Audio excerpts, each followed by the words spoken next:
Salam Media.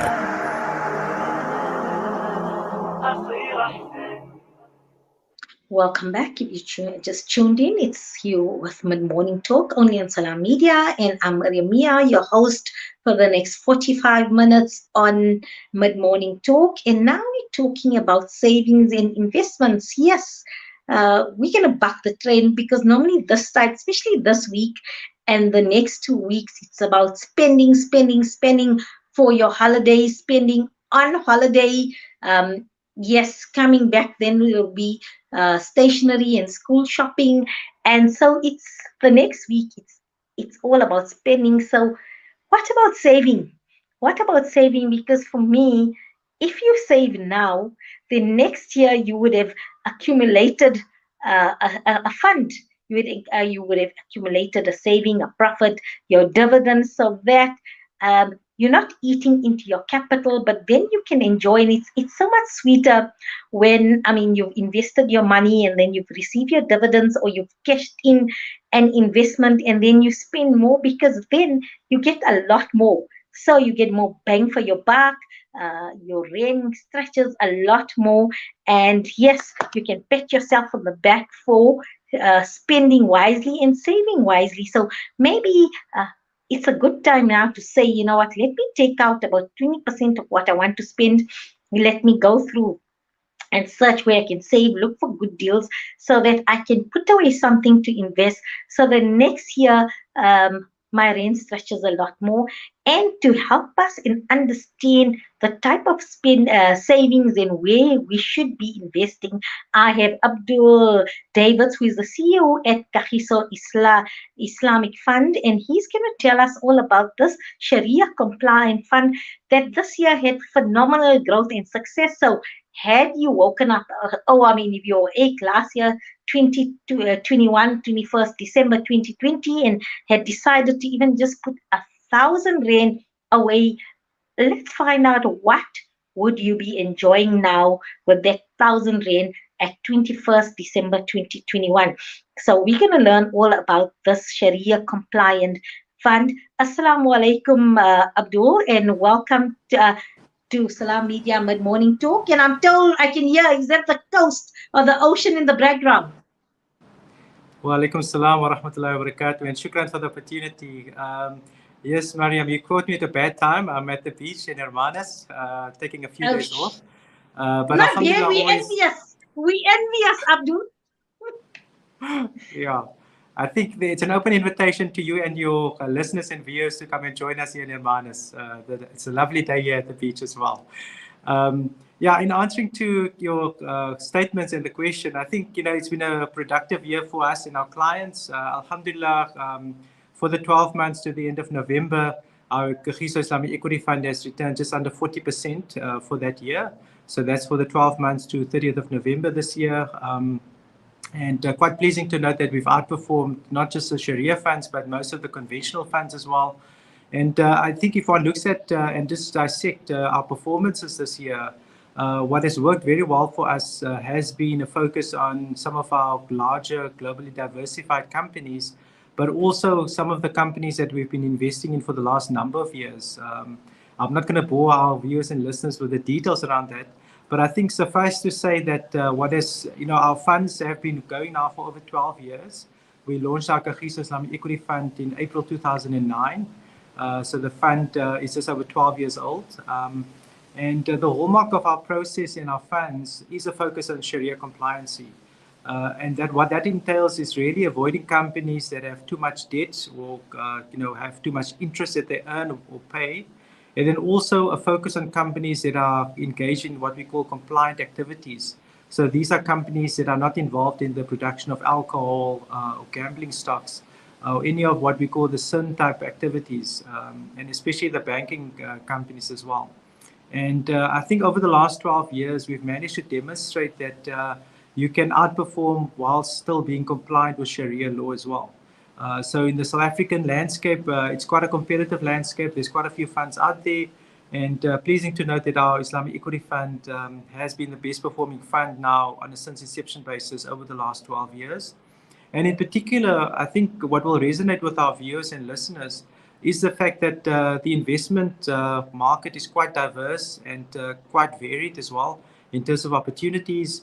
On the one hand, there's your traditional property type investments. And on the other end of the scale, you've got cryptocurrencies and everybody that's trying to get into the latest fad around either crypto or agriculture, or be it livestock, for example. The one thing that we can say is that our viewers and our listeners need to have a very solid investment philosophy and framework when they do decide to invest. And entrust your hard-earned savings with those managers and those institutions that have built up a credible track record over a number of years, that are regulated in terms of South African regulatory bodies, and make sure that there's full transparency and full accountability for your hard-earned savings when you do decide to invest as well.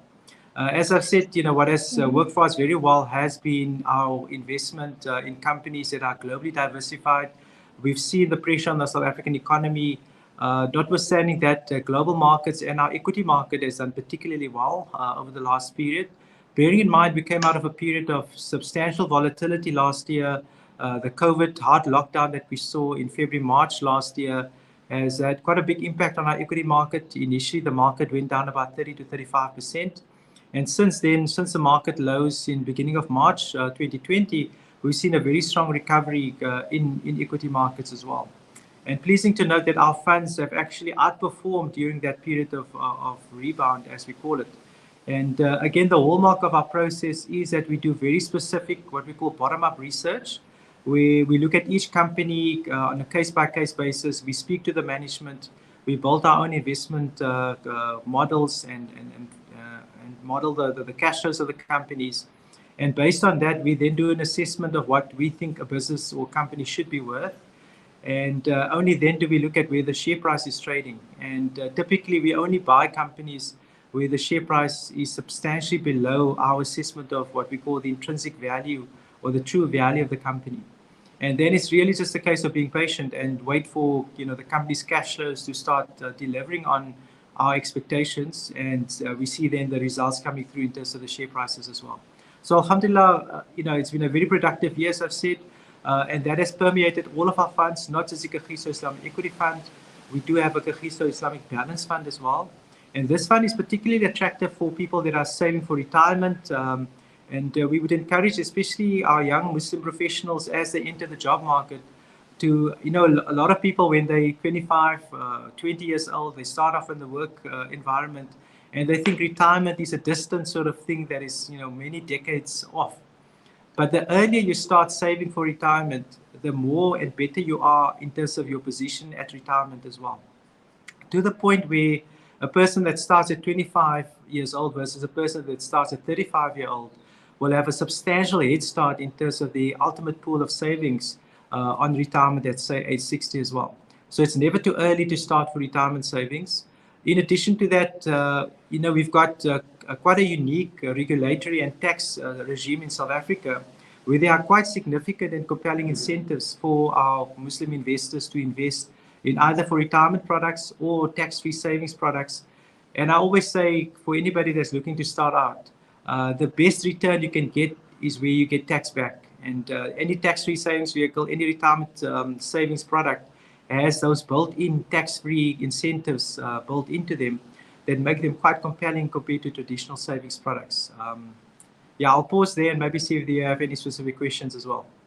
Yes. So early on, you spoke about, there are many investments in the market that are unregulated, and then you get the regulated products that give you safeguard in terms of that. So, okay, I'm that person that when it comes to money, I don't like taking risk. I family members, they tell me, you know what, your money's sitting, doing nothing for yourself. And I always tease them. I say, well, my bank is like my mattress. As long as it's safe, I'm that person that, if I had to lose that savings, or if the fund didn't perform in that, I would lose sleep over it. So I just felt, I work hard for it. But at the same time, there's an element of risk, but I'm somebody who likes to take a safe risk. I know many people, the stakes are high, they make big and they lose big, but that's not me, especially when it comes to money. So I know as you've mentioned, a few like the investment in livestock, the cryptocurrency market, those are unregulated. And I mean, you could make Yes. millions or lose millions. But products such as the Islamic Equity Fund, those are regulated products, and it's considered to be a sort of a low risk, safe option. Can you just explain to us Yes. in terms of that, especially for people like myself? I'm knowledgeable in many subjects. Mm. I'm just not knowledgeable when it comes to money in investments. Okay, I think there's two fundamental issues which you address, which is quite important for our viewers and listeners. Every day I get bombarded with these emails about what I call get-rich-quick schemes around crypto or even livestock as well. And my simple motto is, if it sounds too good to be true, it generally is. And in particular, what we find is that the first question anybody should ask when anybody, a third party comes with an investment proposal, you want to see the regulatory number. So in South Africa, all of the unit trusts and all of our type of investments have to be regulated by the FSCA. That's the Financial Standards Conduct Authority. And that is almost your guarantee of a safety in terms of the underlying investment. There's a very rigorous process we have to undergo before our funds and investment schemes are approved by the FSCA. And also, we as a company, as Kagiso Asset Management, we are authorized. Abdul, can you hear me? I lost you for what, Abdul? Um, Maybe let's just go for a short break while we see we can raise Abdul. He is speaking to us from Hermanus. So far, like I said, the internet angels are looking up upon us, so we were too favorable. Let's see, I think the gremlins Quite have entered the important, as you've system. rightly Abdul, are said. you back?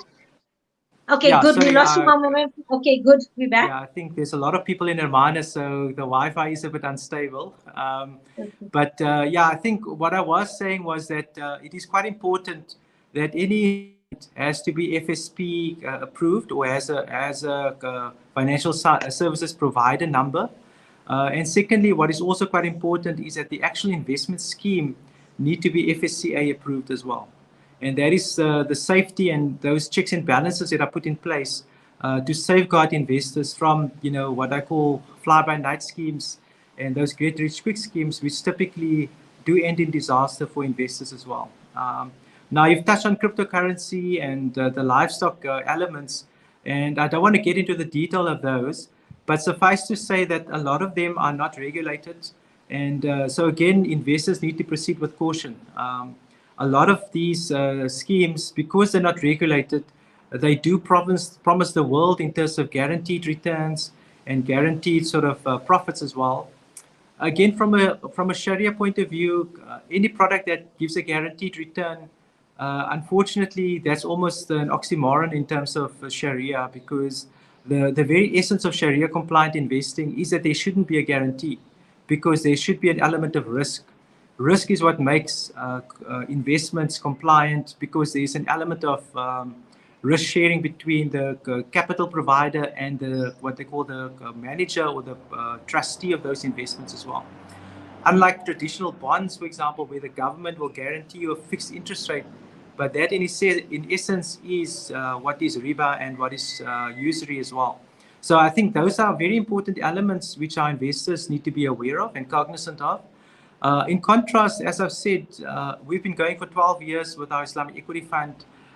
The fund is collective investment schemes, and that in itself gives significant safeguards and protections to investors as well, because a collective investment scheme is a scheme that is administered independently of the company, independently of the asset manager. And there is also this misconception that, especially on Sharia investments, that the Sharia manager takes your money and he steals your money when the performance is not great. And I need to dispel that categorically. I mean, we don't even touch investors' money as per the collective investment schemes regulations. So the monies are invested directly, and we don't have a say in how those monies, it never touch us physically. We don't have control over it directly. And I think that's an important distinction between collective investment schemes, unit trusts, and a lot of these unregulated investment schemes where investors can potentially lose up to 100% of their capital as well.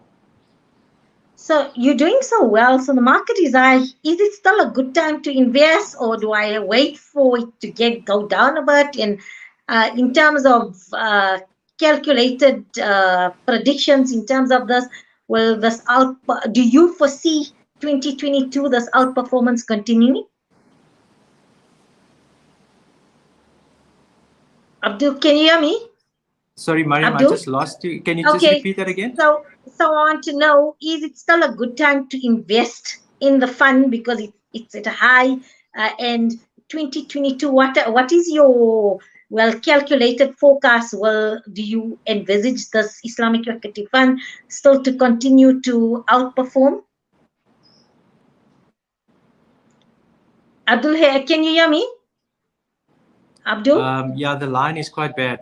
You're Okay, breaking up. I'm asking you, is it still good to invest in the fund? And 2022, do you still see the fund in an upward trajectory, still continue to outperform other funds?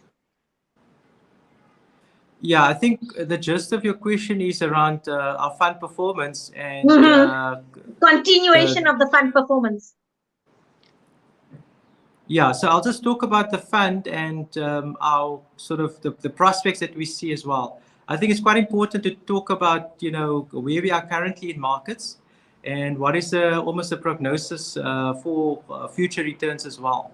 Because again, there's this massive disclaimer that we have to say that past performance is not an indicator of future performance. And again, that is the beauty of Sharia investing, is that when you open a shop, for example, there's no guarantee that the customer is going to come into the shop and buy your goods. The same with investing as well. But again, that is what makes investment Sharia compliant. If there was a guarantee, literally, I would be saying that I would be sitting on the beach, although I am sitting at the beach. It actually means that, the risk that we earn for our clients and for our investors is all in the hands of Allah. We've got no control over what eventuate in a particular year.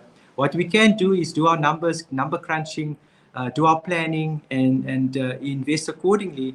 But ultimately, how markets evolve, and we've seen it last year with the COVID impacts with the lockdown. Nobody anticipated the massive lockdown in March last year. And certainly nobody expected a 35% decline in our equity market last year. So I think it's very important that whilst we do our number crunching, while we do necessary planning, ultimately what will impact investments is, the takdir of Allah. And, there's a good saying that says that you can plan and do all of your work, and then you leave everything in Allah's hands. And that's precisely what we try and do as well. Having said that, I think where we are in markets is quite interesting. What we have seen in the last couple of months is that where we've done the homework, where we've done what we call the bottom-up research, certainly those investments have done particularly better and well compared to the broader market. And that is testimony to what we call a value-orientated market where we are currently. And we typically see that where a market has turned and we've seen a significant rebound in equity markets, what sets the true high conviction managers apart from the broader market is the level and thoroughness of their research and the conviction that they display in their investments. So currently, if one looks first globally, we've seen the US Federal Reserve, they've started to raise their interest rates. Now, whilst we don't, have a direct exposure to interest rate markets or interest rate investments, it does have a bearing on where valuations go and where share prices go as well. So we believe that globally we are now seeing, and we've seen, for example, other European central banks also starting to raise interest rates. And that typically means that we are in what they call a tightening cycle. So for all intents and purposes, those investments that have lagged the market, that are what we call have self-help opportunities or idiosyncratic opportunities, will tend to do better than the broader market. And pleasing to note that, if one looks at our global funds, for example, we are significantly underweight the US equity market. All of those markets that have done it particularly well over the last 12 years and 3 years in particular, we are significantly underweight those markets. And in contrast, we are exposed to those markets that have lagged, or those equities that have lagged on the global front.